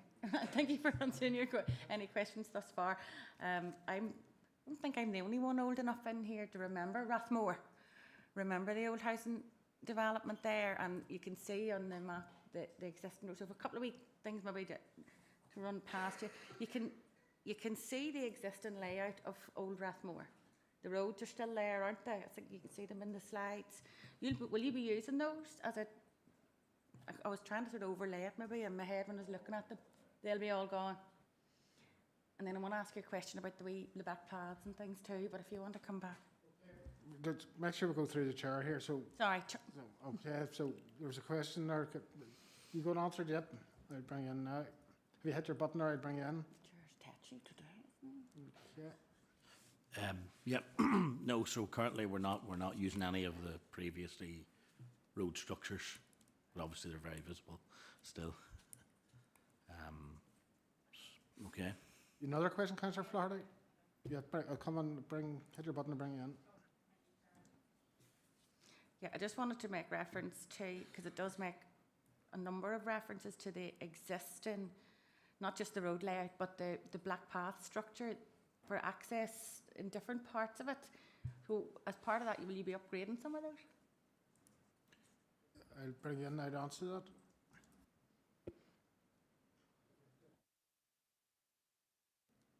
Are you referring to the pathways around and the residual space around? No, not at the current time. I think it's in terms of open space, there's vast amounts of it, and it always looks okay. So at the current time, we're not planning to upgrade out with the red line. Okay, thanks very much. Yeah, you have to be asked a question. That's a part of the protocol, folks. So, okay, so right, Councillor Flaherty, I'll bring it back in. Yes, thank you, Chair. I will try to run down these because some of my questions have already been asked. So over the landscape, the management, clear on that. The social housing issue, actually, I'm clear on that because I do remember it before and we sort of know the reasons in ways, notwithstanding the fact that we know as local reps in this area, we need no social housing in this area. So that, she said, Councillor Dow, we'll maybe deal with that elsewhere. But I suppose on another note, and it was interesting and pleasing to see the way you have incorporated the open spaces and the rights of a child to play. The play park looks really good, and very pleased to see so many inclusive pieces of equipment, because that's often an afterthought in many of these plans, and you have a number of key pieces there. But it just for clarity, it does say that those facilities, did I read this right, Chair, prior to the occupation of the 25th? So when you get a certain amount built and occupied, those spaces in play park will be put in place. I'll bring one of these gentlemen into, if you indicate, I I'll hope I'm bring not in. asking a stupid question. Okay, I'll bring in now. Actually, if that's what the plan condition says, well, that's what we have to do. That is, so I'm sorry, I can't answer it any other way. That is. Okay, so they're going to adhere to the plan. Yes, right. All right. Okay, thank you very much for clearing that up. Okay, members, if there's no further questions, we are moving into the debate stage. So has anybody any thoughts on this application? Okay, so if we're content, members, to move to decision phase, have anybody any proposals they wish to make? Councillor Duffy, I'll bring you in. Thank you, Chair. Thank you for the report. No, happy to propose. It's great to see this site being brought back into housing again. It's been empty for a long period of time, even though certain councillors can remember that period, but the rest of us can't. Thank you very much, Councillor Duffy. I've also vaguely remember Rathmore, so I do, so we're showing our age. Councillor McGowan, I'll bring you in next. Happy to second the proposal. Very much, Councillor McGowan. That's been proposed by Councillor Duffy, seconded by Councillor McGowan. Are we all content? Content. Thank you very much. Gentlemen, thank you very much. That's that approved. So good luck with your scheme. Okay, members, we'll let everybody leave and bring the next people in.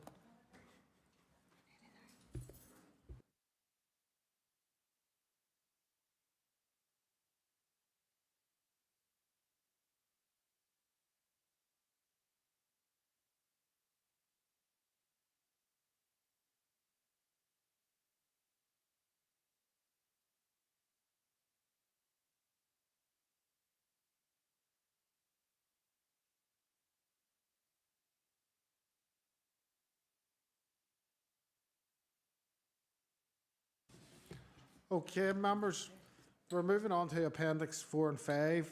It's application numbers LA 08 2025 0655F and application LA 08 2025 0654 LBC. They're both from MFF contracts. They're up for approval.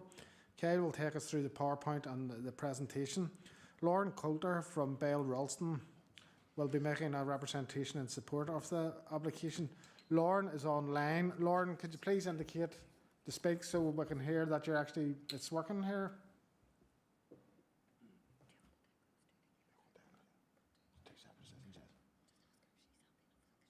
Okay, I'll go now.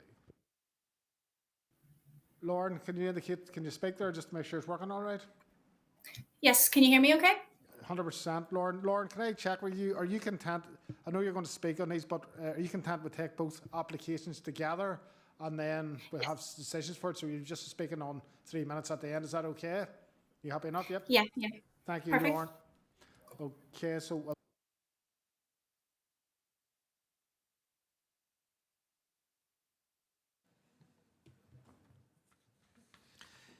These plan applications seek full plan permission and listed building consent for the erection of a boundary wall with pedestrian gate along one boundary of an existing vacant area of land which was previously used as a car park at Gosford in Market Hill. The full application is before you this evening as it attracts objections from four more separate postal addresses, and a petition attracting more than 20 signatures citing material plan issues has been submitted, and the application is recommended for approval. The listed building consent application is before members as it's related to the full application. Officers have taken that members have read the reports in full, and as such this is a synopsis only. The application site is located in the open countryside as defined by the Armagh area plan. The area plan identifies that the site is located within the historic park, garden and domain of Gosford Castle. This historic park, garden and domain is a Grade A example with reference A-018. The area plan also identifies that the site is located within the Slinky, or site of local nature conservation importance of Gosford Forest Park. The application seeks full plan permission and listed building consent for the erection of a wall and gate to enclose vacant lands which were previously used for a car park. Previously, this car park was used by visitors to Gosford Forest Park. As the development is already an accepted and established use within the countryside, officers are satisfied that there's no conflict between the proposed development and policy CTRA 1 of PPS 21. The development is therefore considered to be acceptable in principle. The proposal involves the erection of a boundary wall measuring approximately 32 metres in length and 1.68 metres in height. The wall is to be finished in locally sourced natural stone to match the existing joining walls and finished off with rounded granite coping. Pedestrian gate is also proposed 7.5 metres from the northern edge of the site. The gate would be constructed from metal. It's proposed within the wall and would measure approximately 1.2 metres in width and 2 metres in height. The gate would be galvanised mild steel and painted black. Officers do not consider the proposed design and materials to create any conflict with SPPS or building on tradition document, particularly given the existing boundary treatments around the remainder of the vacant site, which are all walls. The proposed development is not considered to have any adverse impacts on the privacy or amenity of these or any neighbouring residents. Given the scale and location of the wall, it would also not result in any loss of light or overshadowing on neighbouring properties. Members are reminded that at present no boundary treatment exists at this location, and as such access between the vacant lands and the grounds of Gosford Castle already exists. The proposal involves a development within the curtilage of Gosford Castle, which is a Grade A listed building, and a Grade B2 listed walled garden. Officers note that the walled garden also includes a Grade B listed bee house within it as well. These listed buildings and structures are of special architectural and historic interest and protected by Section 80 of the Planning Act Northern Ireland 2011. Officers and the HED have considered the proposal against the policy requirements of Policy BH8 of PPS 6 and raised no concerns subject to conditions as proposed. Officers are also satisfied that the proposed development would not unduly affect the setting of the historic park garden and domain of Gosford Castle or any industrial heritage structure. Likewise, the proposed development is not considered to have a significant detrimental effect on the intrinsic nature conservation interests of the Gosford Forest Park Slinky. Members are advised that for the full plan application, 4 letters of objection from 4 postal addresses and a petition in the form of identically worded letters containing 21 signatures have been received. Regarding the listed building consent application, 13 representations of objection were received, with them being classed as a petition attracting 13 signatures.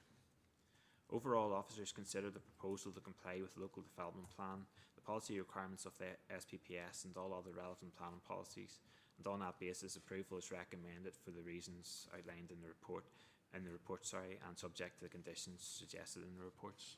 I'll just take you through the PowerPoint. Okay, so the site's located in Gosford Forest Park, which is just north of Market Hill. It's a very small application site, as you can see there outlined in red. It's just an aerial view, so you can just see the vacant lands to the west, and further beyond them to the west is the walled garden, and then just east of the site's Gosford Castle. So you can just see the dark grey, which just shows the outline of the wall, which is to connect in with other existing walls that bound the vacant lands, and the white arrow just shows where the location of the gate would be. So this is just a proposed elevation plan. So like I say, the wall will be finished in local stone and the gate, and it'll be subordinate to the other walls in which it will link into. So the wall effectively follows the temporary security fence in there and the cones, and you can see that would link into an existing wall. And then there's another view, so again you can just see how it links into another existing wall, and the remainder, of the boundaries are defined by walls. So this is just a photograph across facing towards the walled garden, so you can just see in the centre of that wall the 2 pillars which are quite close. That's a gateway, and the proposed gateway in this application would be opposite that gate. Then it's just a photograph just to show the relationship with Gosford Castle, and like I said, the wall to the left there that would link in, this wall would link into that wall. And then finally just another view of Gosford Castle, and the wall would link into the wall there to the right hand side. Thank you. Thank you very much for that. I'm now going to bring Lauren Coulter from Bell Roulston to make a representation in support of the application. Lauren, if you indicate to speak, I'll bring you in. Lauren, you're very welcome to the Planning Committee this evening. You'll have 3 minutes to make your submission in regard to this application. Once the clock starts, Ruth will put it up on the screen. Hopefully you can see that. So once the 3 minutes are up, if you're still speaking, you'll be cut off. And it's nothing personal, all right? So if you want to start. Yep, thanks, Chair. Thank you very much for the opportunity to speak. We, of course, welcome the recommendation to approve and consent. And I'm just here for any questions that any members may have. So thank you. Lauren, thank you very much for that. Members, you've heard the report and you've heard Lauren, so have any questions in relation to this application for either Kyle or Lauren? Okay, folks, I'll not to prolong the agony. We'll move on to the debate stage. From what Kyle has said and what I've seen in the pictures, this seems like a suitable application. It'll tidy up the site from what it is currently. That's just my thoughts. So if anybody else wants to have their say, I'll bring Councillor O'Dowd in next. I don't even think we need a debate, to be honest. That's all I have to say on that bit. Thank you, Councillor O'Dowd. Okay, so members, Alderman Candy, I will bring you next. Am I in time?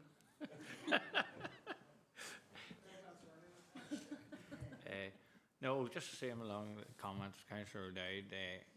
It's keeping within the site with their stone, natural stone, and so on and so forth. So I think it'll be an improvement of what's there. So. Thank you very much, Alderman Candy. Members, we'll move on to decision phase. Have a proposer for the recommendation as outlined in the report. We'll bring Councillor O'Dowd in. I'm happy to propose this. Sure. Oh. Members, so this is for application number LA08 2025 0665F, just for clarity. So you're happy to propose that, Councillor O'Dowd? Yeah. Yep. Okay, I'll bring in Councillor Flaherty next. Yeah, thank you, Chair. I'm happy to second. Thank you very much, Councillor Flaherty. So that's application number LO8 2025 0655F, proposed by Councillor O'Dowd, seconded by Councillor Flaherty. Have all agreed? Thank you, members. And then for Appendix 5, application number LO8 2025 0654 LBC. Can I have a proposer for the recommendation?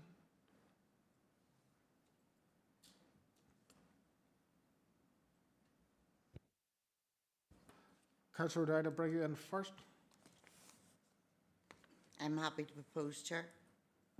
Thank you, Councillor O'Dowd. Councillor McGill next.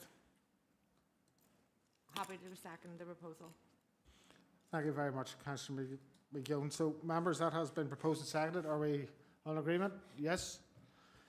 Okay, members, so all it remains for me to do is thank everybody for their participation in making tonight's meeting a success, for the officers and yourselves for coming along.